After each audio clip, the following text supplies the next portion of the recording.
Alright, so I just finished this job up. Here is the inside of the new door. New roll-up door. Got a jackshaft opener here, button on the wall, deadbolt lock, goes in the track, new safety beams, and then the remote light in the back of the garage here. It's kind of hard to see. Anyway, I'm going to open it up.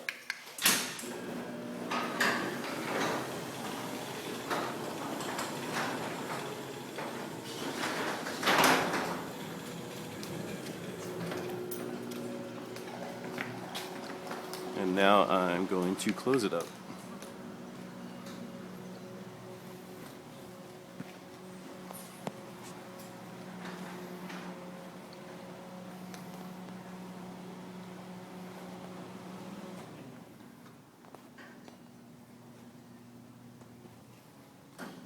So there we go. There's the new door, much better than the old door, and it is a wrap.